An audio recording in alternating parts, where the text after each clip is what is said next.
Olá, muito boa tarde, eu sou Francisco Coelho e você está na TV União Brasília. Começa agora o nosso UB News, com os fatos que foram notícia durante a semana no DF e no Brasil e os vídeos que bombam na internet.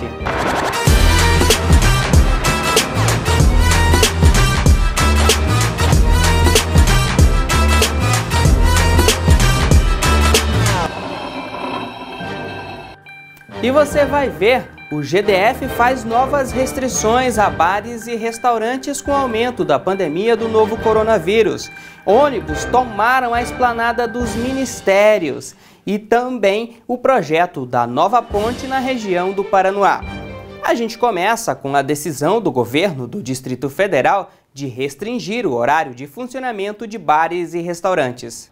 O governo do Distrito Federal publicou hoje, em edição extra do Diário Oficial, uma medida que restringe o horário de funcionamento de bares e restaurantes na capital. Agora, esses estabelecimentos só podem funcionar até às 11 da noite. A medida veio um dia depois de uma coletiva de imprensa feita pelo secretário de Saúde do Distrito Federal, Osnei Okumoto, falando da possibilidade de uma segunda onda da Covid-19 na capital.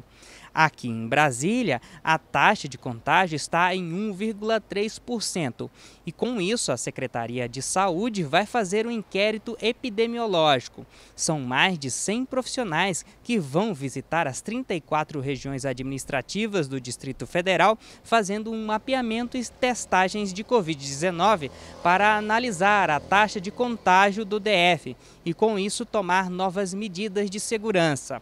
Aqui no Distrito Federal já são mais de 229 mil casos de Covid-19 e 3.930 mortes. O DF ainda não vive um aumento no número de internações.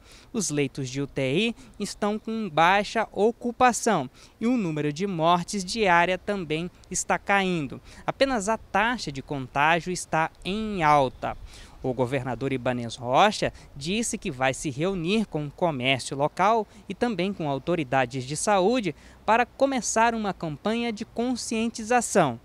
Caso essa campanha de conscientização não surta efeito, Ibanez Rocha disse que não descarta novas medidas de restrições para conter o avanço da Covid-19. Um novo decreto do governo do Distrito Federal retirou a exigência de horários de funcionamento nos dias 24 e 31 de dezembro, durante as festas de fim de ano. E a economia brasileira deu sinais de recuperação no último trimestre, mas ainda não é motivo para comemorações. Dados divulgados pelo Instituto Brasileiro de Geografia e Estatística, o IBGE, apontam que o Brasil saiu da chamada recessão técnica. O resultado do PIB do terceiro trimestre de 2020 foi um aumento de 7,7%, um resultado muito superior ao trimestre passado, que registrou uma queda de 9,5%. Essa alta no PIB trimestral é a maior já registrada pelo Instituto de Geografia e Estatística desde o início da série histórica, em 1996. O aumento no PIB trimestral recompensa parte das perdas ocorridas com a pandemia do novo coronavírus, quando grande parte da economia brasileira ficou paralisada. O resultado é positivo, mas há a previsão de uma retração do Produto Interno Bruto brasileiro no ano de 2020 de 4,5%. A expectativa com a chegada da vacina é que os resultados dos próximos meses, também no início de 2021, seja de um aumento da economia brasileira. E uma decisão da Justiça permite a extensão da licença maternidade em casos de complicações durante o parto. O repórter Rafael Menezes. A Corte referendou uma decisão do ministro Luiz Edson Fachin a favor de estender o benefício para as trabalhadoras. Buscando atender essa proteção, tanto prevista na Constituição como no Estatuto da Criança e do Adolescente, foi impetrada, ajuizada, uma ADI no STF pelo Partido da Solidariedade, onde ele questionava essa ampliação da licença maternidade, do salário maternidade, nesses casos de complicações de saúde, seja da mulher, seja da criança, principalmente nos casos de prematuridade. De caráter definitivo, a liminar vale para todas as mães em regime de trabalho seletista, nos casos em que os bebês prematuros ficaram mais de 14 dias internados. E desde março deste ano, a licença maternidade estendida passou a ser obrigatória em casos como estes. O ministro Fachin, em março, decidiu por esta ampliação. De fato, ele deu nova e ampla interpretação aos artigos 392 da CLT, no seu parágrafo 1º, e o artigo 71 da Lei 8.213 de 91, onde ele afirma que a contagem para o tempo de licença maternidade não é mais do dia que a criança nasce, do dia que se dá entrada nos pedidos junto à Previdência, mas do dia da alta médica, seja da mãe, seja do bebê. A Cíntia foi uma dessas mães que conseguiu ter o pagamento do benefício estendido. Como meu filho nasceu prematuro, de 33 semanas, a minha licença maternidade estendida de 180 dias tem sido essencial. Ele precisa de muitos estímulos físicos, cognitivos, visuais, para conseguir crescer e acompanhar, se desenvolver acompanhando um bebê que nasceu de 40 semanas. Então, eu preciso me dedicar exclusivamente a ele. Na decisão, o ministro Edson Fachin destacou que durante o período de internação neonatal, as famílias são atendidas por uma equipe multidisciplinar. E é na ida para casa que estes bebês vão precisar de uma atenção totalmente especial e integral pelos pais, especificamente das mães. Para a especialista em direito do trabalho, o ministro foi feliz em decidir sobre o tema e ampliar para outros casos de internação neonatal. Ele ampliou não só a questão da prematuridade, porque às vezes o parto é a termo, a criança nasce com 9 meses, né? Nasce com mais de 37 semanas, mas acontecem complicações no parto, hemorragias, problemas diversos dentro da medicina, que não é só a prematuridade. E nessa interpretação, o ministro Fachin, ele delimitou que quaisquer problemas de saúde, naquele momento do parto, que demandem uma internação da criança ou da mãe, a licença conta a partir da alta.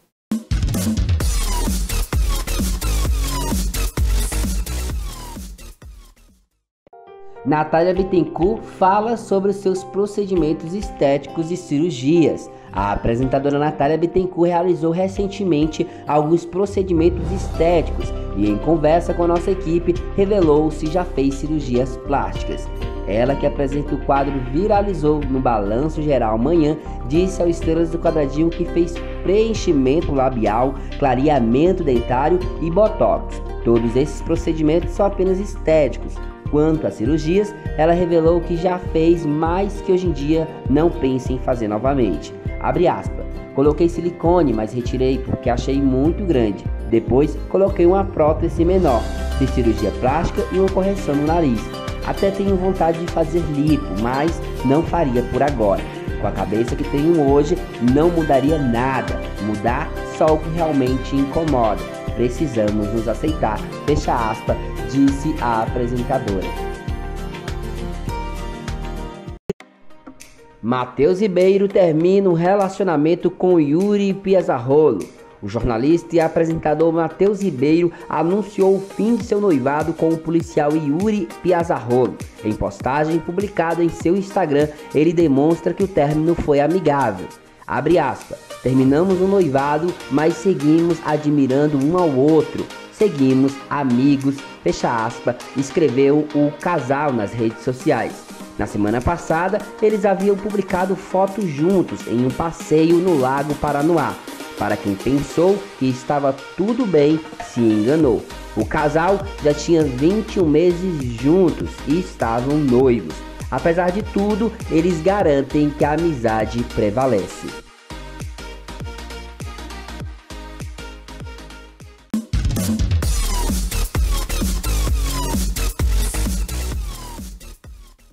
E um protesto chamou a atenção dos brasilienses na esplanada dos ministérios. Os veículos tomaram as duas faixas do eixo monumental nos dois sentidos. A pista precisou ser bloqueada. Os primeiros chegaram por aqui por volta de 1 da manhã. Eles fazem parte de um grupo de proprietários e motoristas de ônibus que fazem parte de um aplicativo de transporte rodoviário. Eles reivindicam a modernização do sistema e das regras do sistema de transporte público no país. Eles reclamam que são obrigados a vender as passagens de ida e de volta para um mesmo grupo de pessoas. E também reclamam das fiscalizações excessivas da Agência Nacional de Transportes Terrestres, ANTT, que, segundo eles, descumprem decisões judiciais. E foi leiloada nesta sexta-feira a Companhia Energética de Brasília, a SEB. O leilão aconteceu na Bolsa de Valores de São Paulo. A empresa vencedora foi a Bahia Geração, do grupo Neoenergia, controlado por empresários espanhóis. Ela já atua no Brasil, nos estados da Bahia, no Mato Grosso do Sul, em São Paulo, em Pernambuco e no Rio Grande do Norte. O lance arrematado foi de 2 bilhões e 500 milhões de reais, bem acima do proposto pelo GDF de 1 bilhão e 400 milhões de reais. Agora, o leilão será homologado pela Agência Nacional de Energia Elétrica. E você tem percebido uma queda de cabelos durante o isolamento social? Pois é, saiba como tratar. Isso tem nome, é uma doença. Vamos ver. Nesse momento de pandemia, muitas pessoas tiveram problemas com queda de cabelo. Existem alguns fatores que ajudaram nesse processo. No momento de pandemia, existiram 2 fatores muito importantes. O primeiro fator, a questão emocional, né? Então a gente estava passando por um momento único no mundo. Todo mundo ficou receoso, estressado. Teve a questão do isolamento social, né? Então mudou o cotidiano, rotina de todos os habitantes da Terra, né? E isso deixou as pessoas apreensivas. Esse estresse, ele contribui também para a queda de cabelo excessiva. E o segundo fator podem ser doenças associadas a esse isolamento, a essa pandemia, seja a própria Covid, como alguma outra patologia que pode ser desencadeada no momento de estresse. A queda de cabelo para algumas pessoas é algo traumático, mas caso você esteja passando por isso, existem alguns tratamentos que é possível fazer em casa. É você continuar cuidando dos cabelos. As pessoas costumam diminuir o cuidado com os cabelos quando ele começa a cair. Cuidado em que sentido? Em lavar menos com medo que caia mais, escovar menos com medo que caia mais, massagear menos o couro cabeludo, o que é para fazer justamente o contrário. É para você lavar mais, escovar mais, porque essa movimentação capilar ela é importante para fortalecimento, oxigenação e nutrição dos fios. Então, você não pode parar de fazer isso com medo que acelere a queda. Isso vai contribuir para o fortalecimento do cabelo. Também existem alguns tratamentos feitos em clínicas, que podem lhe ajudar nessa queda de cabelo. Existem tratamentos com cosmecêuticos específicos, né, que tem princípios ativos de fortalecimento capilar que a gente coloca aqui em cabine. Aparelhos de eletroterapia capilar, que a fisioterapia ela tem competência de trabalhar pele e anexos cutâneos. Então, o cabelo está dentro dos anexos. Então, utilizamos de lasers, LEDs, alta frequência, tratamentos de vacoterapia, além de tratamentos como microagulhamento capilar e intradermoterapia pressurizada, que é a colocação de medicamento no couro cabeludo que fortalece os fios. Maria Dias teve queda de cabelo nesse momento de pandemia. Ela teve que fazer alguns procedimentos para evitar a perda do cabelo. Eu conversei com a doutora Lorena, ela acabou passando, digamos que produtos, para o cabelo, para estimular o crescimento e deu super certo. E agora nós vamos fazer um breve intervalo. E na volta você vai ver o projeto da nova ponte na região da barragem do Paranoá e também o caso da idosa acusada de furto em um supermercado na região do Jardim Botânico. E é claro, os vídeos que bombam na internet. É daqui a pouco, não saia daí! E nós já estamos de volta, eu disse para você que era rapidinho. A Polícia Civil do Distrito Federal concluiu que não houve crime no caso da idosa acusada de furto em um supermercado na região do Jardim Botânico. Ela está na UTI do Hospital Universitário de Brasília, o HUB. Vamos relembrar o caso. Uma idosa de 75 anos está internada em estado grave na UTI do Hospital Universitário de Brasília. Ela foi acusada por uma funcionária de um supermercado de furto. Milta de Jesus, de 75 anos, estava fazendo compras com a família em um supermercado. E ao passar uma compra no valor de R$ 600, uma funcionária teria perguntado se ela não iria pagar uma sandália que estava no pé. A idosa passou mal, foi encaminhada à UPA de São Sebastião e depois trazida para o Hospital Universitário de Brasília. Aqui ela aguarda uma cirurgia de cateterismo. De acordo com a família, a sandália tinha sido comprada há cerca de 2 semanas e foi um presente da idosa. A rede de supermercados diz que não compactua com a atitude da funcionária e nem com outras atitudes de intolerância e racismo. E a Força Nacional de Segurança Pública vai ficar mais 6 meses na Penitenciária Federal de Brasília. O Ministério da Justiça e Segurança Pública publicou uma portaria prorrogando até o dia 1º de junho de 2021 a presença de militares da Força Nacional de Segurança Pública na segurança da Penitenciária Federal de Brasília. Esta é a 5ª vez que o Ministério prorroga a atuação desses militares aqui na Penitenciária Federal de Brasília. A Força Nacional foi solicitada pelo então ministro da Justiça, Sérgio Moro, após a transferência do traficante Marcos Camacho Marcola, que está no Presídio Federal de Brasília. À época, o governador do Distrito Federal, Ibanez Rocha, fez duras críticas ao governo federal, ao ministro da Justiça, pela transferência de Marcola para a capital. O GDF chegou a entrar na Justiça em um caso que foi parar no Supremo Tribunal Federal pedindo a transferência do traficante da capital. Mas o ministro do Supremo Tribunal Federal, ministro Luiz Roberto Barroso, negou o pedido do GDF e Marcola continua em Brasília. Agora, a Força Nacional de Segurança vai continuar atuando em Brasília e também em outros 5 estados que contam com penitenciárias federais. E agora nós vamos conhecer um pouco do projeto da nova ponte que será construída na região da barragem do Paranoá. A Secretaria de Mobilidade e Transporte do Distrito Federal apresentou o projeto para a construção da ponte sobre o rio Paranoá. O objetivo do projeto é desafogar o trânsito sob a barragem do Paranoá. A obra foi construída no final da década de 1950 e a pista só servia para vistoria técnica. Mas hoje, de acordo com o Departamento de Estradas e Rodagem, o DR do DF, cerca de 30 mil veículos passam pela ponte por dia. Em 2018, um relatório do Sindicato da Indústria da Construção Civil do Distrito Federal apontou o risco de desabamento da barragem do Paranoá. Em 2019, o Ministério Público entrou com uma ação pedindo ao GDF a retirada completa do tráfego sob a barragem.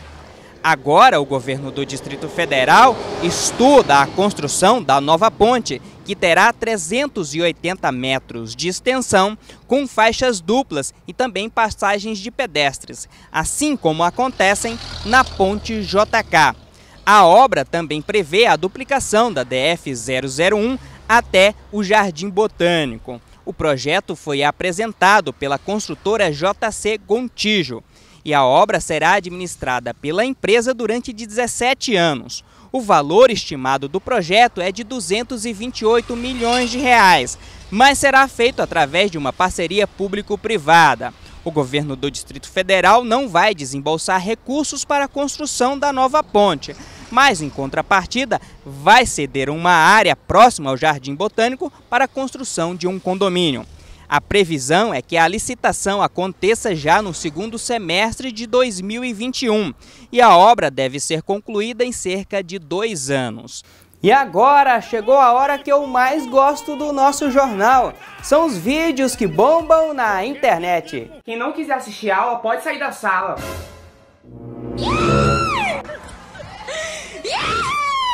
Tá com pau, doido! Queima, que caralho!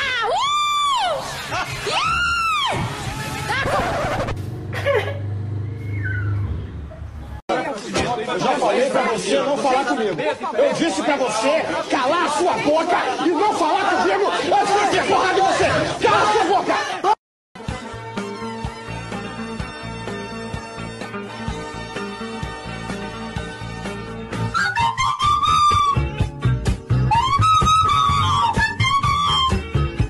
Paz do Senhor, amém? Hoje eu vou cantar mais um hino, espero que dessa vez dê certo. Pode soltar.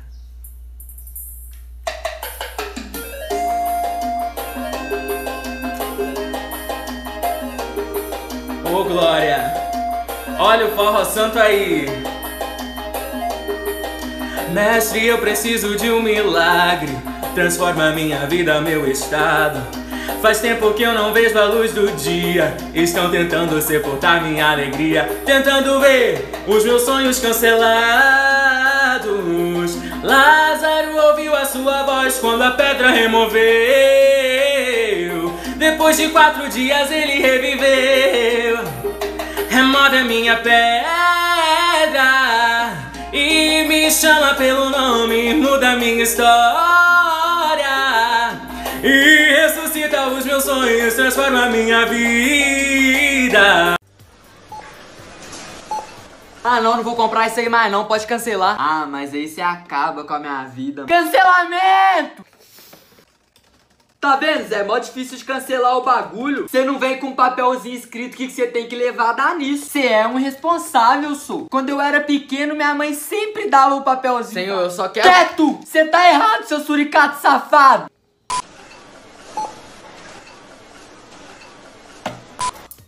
Putz, mas aí complica, né, Zé? Essa senhora vai fazer eu contar a moedinha até amanhã. Senhora, você não tem uma nota de 10, não? Senhora? Senhora? Senhora! Você não tem uma nota de 10, não? Ô, meu filho, tem não. Você quer só as pratinhas mesmo que eu fico juntando?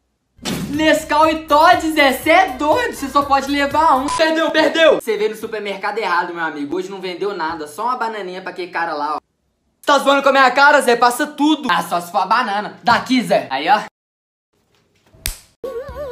Que cheirinho bom! Feliz Natal, gente! Já pode comer?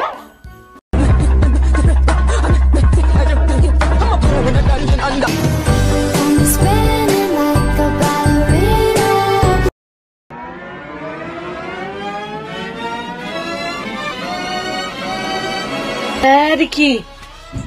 Meu Deus! E agora?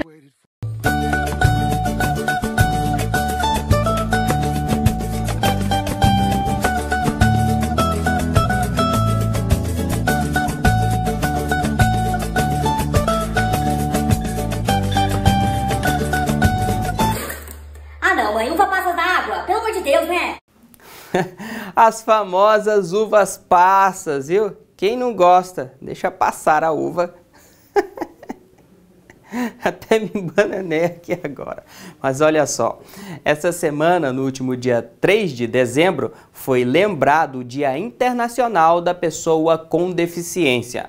E nós conversamos com a secretária da Pessoa com Deficiência do Distrito Federal, Rosinha da ADEFAL. Ela explicou um pouco da importância dessa data. Olha, o dia 3 de dezembro, o Dia Internacional da Pessoa com Deficiência, é uma data instituída pela ONU. O principal objetivo é dar visibilidade às pessoas com deficiência em todo o mundo, que representa mais de 10% da população mundial. Aqui no Brasil, o número de pessoas com deficiência passa de 45 milhões de brasileiros com algum tipo de deficiência. Isso representa 1/4 da população brasileira. Precisamos dar visibilidade a essa população. Precisamos fazer com que a sociedade entenda que nós fazemos parte do todo, que nós temos direitos e precisamos ser respeitados. O dia 3, o Dia Internacional da Pessoa com Deficiência, tem esse objetivo. Conscientizar, sensibilizar as pessoas a respeitar a pessoa com deficiência. Mas também é o dia de celebração das conquistas que já tivemos, e foram muitas. A lei de cotas para a inclusão da pessoa com deficiência no mercado de trabalho, a lei brasileira da inclusão, que é um apanhado geral de todos os nossos direitos, aposentadoria especial, enfim, uma infinidade de direitos que, como qualquer outro cidadão, nós temos. E a Rosinha da ADEFAL é a nossa entrevistada deste domingo do programa Contexto Geral, que você sabe, é às 8 da noite aqui no canal 11.1 e também na internet. E a gente fica por aqui, mas antes um abraço para a Francisca Oliveira, a Tica, lá de Taguatinga, que fez aniversário nesta semana. E também para a Júlia Brito, lá do Itapuã, que está começando a vida agora, apenas 18 aninhos. Um abraço para as duas. Fiquem todos com Deus e um excelente fim de semana. Tchau! Quando você vai embora, minha vida chora, querendo te ver. Fica mais um pouco aqui, não precisa dormir, fica mais um segundo só pra gente amar. Sua melhor posição, dá muito tesão, se envolve, nega, e não para. Hoje eu vou te encontrar, fazer você ficar daquele jeito que a gente se amava. Vem, rebola, vem, rebola, eu vou te pegar daquele jeito que tu gosta. E vem, rebola, vem, rebola, eu vou te pegar daquele jeito. Gatinha, só você sabe rebolar.